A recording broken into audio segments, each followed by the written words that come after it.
আসসালামু আলাইকুম সুপ্রিয় দর্শক, শুভেচ্ছা জানবেন। স্থানীয় সময় রবিবার এবং সোমবার ইরান এবং যুক্তরাষ্ট্রের জন্য অত্যন্ত গুরুত্বপূর্ণ। বিশেষ করে ইরান এবং যুক্তরাষ্ট্রের ভেতর যে উত্তেজনা চলছে, সে উত্তেজনা কোন দিকে যাবে তার একটা গতিপথ তৈরি হয়ে যেতে পারে। কিভাবে? আপনারা জানেন যে যুক্তরাষ্ট্র তাদের একটা যুদ্ধ বিমানবাহী রণতরী মোতায়েন করেছে ইরানের কাছে এবং তারা সেখানে মোতায়েন করে একটা মহড়া করেছে। মহড়ার উদ্দেশ্য কি? যদি আক্রমণ করতে হয়, তাহলে এই আক্রমণ করার আগে তাদের সবকিছু ঠিকঠাক আছে কিনা, সবার সাথে সমন্বয় আছে কিনা, সেটা দেখা, পরীক্ষা করা। এবং এই মহড়ার একটা অন্যতম উদ্দেশ্য হলো যে, কোনো একটা দেশকে বা শত্রু দেশকে ভয় ধরিয়ে দেয়া যে আক্রমণ হতে পারে। ইরান ঠিক একই ধরনের একটা নীতি নিয়েছে। ইরান উল্টো এখন একটা মহড়া করার ঘোষণা দিয়েছে। কোথায় হবে এই মহড়াটা? এই মহড়া হবে হরমুজ প্রণালীতে। এবং এই মহড়ার ঘোষণা দেওয়ার পর তা যুক্তরাষ্ট্রের জন্য একটা উদ্বেগের বিষয়ে পরিণত হয়েছে। আগে আমরা দেখেছি যে যুক্তরাষ্ট্রের মহড়ার বিপরীতে ইরান বিবৃতি ইস্যু করেছে। ইরান বলেছে যে এই অঞ্চল অস্থিতিশীল হয়ে পড়বে ইত্যাদি ইত্যাদি। এখন দেখা যাচ্ছে যে ইরান যখন মহড়া করার ঘোষণা দিল, তখন যুক্তরাষ্ট্রের সেন্ট্রাল কমান্ড সেন্টকম থেকে বিবৃতি ইস্যু করা হচ্ছে। কি বলা হচ্ছে?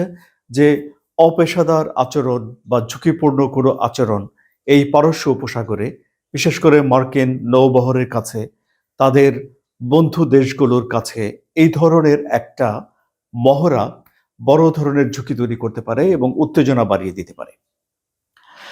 সত্যি সত্যি জায়গাটা বেশ স্পর্শকাতর। পারস্য উপসাগরের যেই জায়গাটিকে মহড়া দেওয়ার জন্য ইরান বেছে নিয়েছে, সেই হরমুজ প্রণালীর মোট ৫৫ কিলোমিটার প্রশস্ত। আর এর সবচেয়ে সংকীর্ণ যে অংশ, সেই অংশটি হলো ৩২ কিলোমিটার।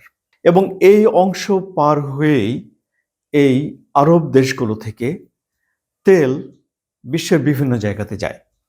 এবং হিসেব করে এটি বলা হয় যে যত তেল পরিবহন করা হয় বিশ্বে, তার ২০ ভাগ মানে ২০%, ১/৫ এই হরমুজ প্রণালী দিয়ে পরিবাহিত হয়। এবং বিভিন্ন সময় যদি হরমুজ প্রণালী দিয়ে তেল পরিবহন বাধাগ্রস্ত হয়, তাহলে বিশ্বে তেলের দাম বাড়ে, এটি সবাই জানে। এখন এই পরিস্থিতিতে এসে ওমান এবং ইরানের কাছাকাছি এই যে হরমুজ প্রণালী, এটিতে যখন ইরান মহড়া করার ঘোষণা দেয়, তখন তা যুক্তরাষ্ট্রের জন্য উদ্বেগের কারণ হয়ে উঠছে। উদ্বেগের কারণ দুটি। এক হলো যে অর্থনৈতিক কারণ, আর দ্বিতীয় কারণটি হলো যে যদি তাদের নৌবহরে হামলা হয় বা যদি আরো যুদ্ধ লেগে যায়, তাহলে তো পরিস্থিতি অস্থিতিশীল হয়েই গেল। এখন যুক্তরাষ্ট্র যখন এই বিবৃতি ইস্যু করেছে, এই বিবৃতির পর ইরানের টপ ডিপ্লোম্যাট অর্থাৎ পররাষ্ট্রমন্ত্রী আব্বাস আরাকচি যুক্তরাষ্ট্রে বেশ সমালোচনা করেছেন।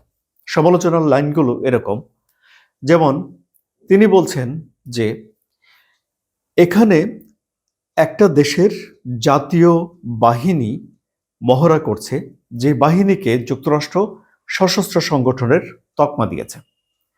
এখন যুক্তরাষ্ট্র যখন এই বাহিনীকে এই বিবৃতি ইস্যু করে, তখন কি প্রকারান্তরে সন্ত্রাসী সংগঠনের মহড়া করার অধিকারকেই কি স্বীকার করে নেয় না যুক্তরাষ্ট্র? এই প্রশ্নটি তুলেছেন আব্বাস আরাকচি। মার্কিন প্রেসিডেন্ট ডোনাল্ড ট্রাম্প যখন প্রথম মেয়াদে ক্ষমতায় এসেছিলেন ২০১৯ সালে, তিনি তখন ইরানের ইসলামী বিপ্লবী রক্ষী বাহিনী অর্থাৎ আইআরজিসিকে সন্ত্রাসী সংগঠন হিসেবে তালিকাভুক্ত করেছিলেন।